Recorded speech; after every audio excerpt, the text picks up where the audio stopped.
गुरुत्वीय सार्वत्रिक नियतांक की विमा क्या होती है? तो हमें पता है कि जो बल होता है physicals to ji m1 m2/r²। अगर हमें यहाँ से जी की वैल्यू फाइंड करनी है तो F r² m1 m2। हमें पता है कि बल की जो विमा होती है वो होती है m1 l1 t-2 और जो त्रिज्या है इसकी हो जाएगी L2 और द्रव्यमान क्योंकि 2 बार है तो m2। अगर हम इसको सॉल्व करते हैं तो हमें पता है m की वैल्यू m-1 L1 ये रहा 2 ये रहा L⁻³ एंड t-2। तो जो गुरुत्वाकर्षण नियतांक होता है ये गुरुत्वाकर्षण का सार्वत्रिक नियतांक m-1 L3 t-2 जो इसकी विमा आ जाएगी। जैसे हम देख रहे हैं इसमें यूनिट हमें पता ही है क्योंकि बल का मात्रक न्यूटन होता है। देन अगर हम इसको वैल्यू न्यूटन इंटू मीटर² जी की जो विमा आ जाएगी और इसकी वैल्यू है। सीजिस मात्रक जो होता है वो होता है इसका, जैसे हमें पता है बल का सीजिस होता है डाइन, डाइन मीटर का हो जाएगा सेंटीमीटर और किलोग्राम का हो जाएगा ग्राम। तो डाइन इंटू सेंटीमीटर² में ग्राम की स्क्वायर हो जाएगी। आगे है कि जैसे अगर पेपर में कई बार क्वेश्चन आता है कि Gm/r की विमा किसके बराबर है, तो ऑप्शन दे रखे हैं वेग, त्वरण, बल या शक्ति। तो हमें पता है कि गुरुत्वाकर्षण जो सार्वत्रिक नियतांक इसके विमा होते हैं m-1 L3 t-2 और द्रव्यमान की m1 और जो कि त्रिज्या है तो इसकी है चाहिए L2। जो इसको सॉल्व करते हैं तो आते हैं L1 t-2 और हमें पता है कि L1 t-2 जो होती है वो त्वरण की विमा होती है। इसका मतलब जो Gm/r² है इसकी जो विमा है वो त्वरण के तुल्य होगी। इसके अलावा एक टर्म आती है आगे प्रतिबल। हमें पता है प्रतिबल जो होता है वो होता है बल अपॉन में F/A। जो बल है प्रतिबल स्ट्रेस जो है F/A होता है। बल के मात्रक बल की विमा होती है m1 L1 t-2 और एरिया होती है L2। इसको सॉल्व करते हैं तो m1 L-1 t-2। यहाँ ध्यान रखने वाली बात ये होती है कि चाहे प्रतिबल बोले, चाहे ऊर्जा घनत्व बोले, दाब, प्रत्यास्थता गुणांक और प्रतिबल, इन सब की जो विमा है वो हमेशा सेम होती है। चाहे आप करके देखेंगे आगे। जैसे ऊर्जा घनत्व का मतलब क्या होता है? Energy per unit volume. Energy जो है वो पर यूनिट वॉल्यूम, तो एनर्जी की होती है m1 L2 t-2 और जो वॉल्यूम होता है उसकी होती है L⁻3। तो जब इसे सॉल्व करते हैं तो ये भी आता है m1 L-1 t-2। तो देखो ये वाली विमा प्रतिबल की विमा ये सेम है। इसके अलावा दाब के देखिए अगर हम तो हमें पता है कि दाब P बराबर होता है F/A। बल की विमा होती है m1 L1 t-2 और एरिया की हो जाएगी L2।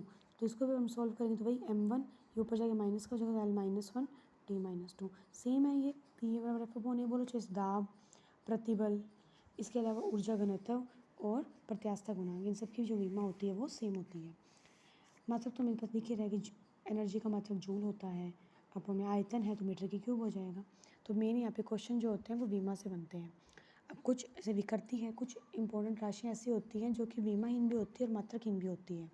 अगर हम विकृति की बात करें तो विकृति क्या होता है? Change in size and shape upon में उसकी ओरिजिनल साइज एंड शेप। तो देखो शेप की बात कर रहे हैं, साइज की बात कर रहे हैं तो उसकी विमा भी L1 होगी। ओरिजिनल साइज की बात करें तो भी उसकी विमा L1 होगी। तो इसे हम सॉल्व करें तो ये क्या होता है? विमाहीन होता है, साथ के साथ मात्रकहीन होता है, अनुपात में दोनों राशियाँ कट जाती है। तो मात्रकहीन और विमाहीन राशियाँ कौन कौन सी होती हैं? तो एक जितने मैथमेटिकल्स जो अंक होते हैं वो सारे। अगर हम सापेक्ष घनत्व निकाल रहे हैं, लोग वाली कोई वैल्यू है, साइन थीटा है, साइन एक्स है, e⁻x वाली जो वैल्यूज़ होती है, इसके अलावा रेनॉल्ड्स संख्या है, तो ये सभी जो राशियाँ होती हैं ये मात्रकहीन के साथ साथ विमाहीन होती है। हम जैसे आगे प्रत्यास्थता गुणांक, जैसे हमने देखा भी था कि जो प्रत्यास्थता गुणांक है इसकी विमा भी जो होती है वो क्या होती है? सेम इसके जैसे, प्रतिबल के जैसे, ऊर्जा घनत्व के जैसे और दाब की तरह होती है। तो प्रत्यास्थता गुणांक क्या होता है? प्रतिबल बटा विकृति, क्योंकि हमने 11th क्लास में चैप्टर में पढ़ा हुआ है प्रत्यास्थता वाले इलास्टिसिटी को बहुत अच्छे से। तो प्रत्यास्थता गुणांक में क्या होता है? प्रतिबल बटा में विकृति।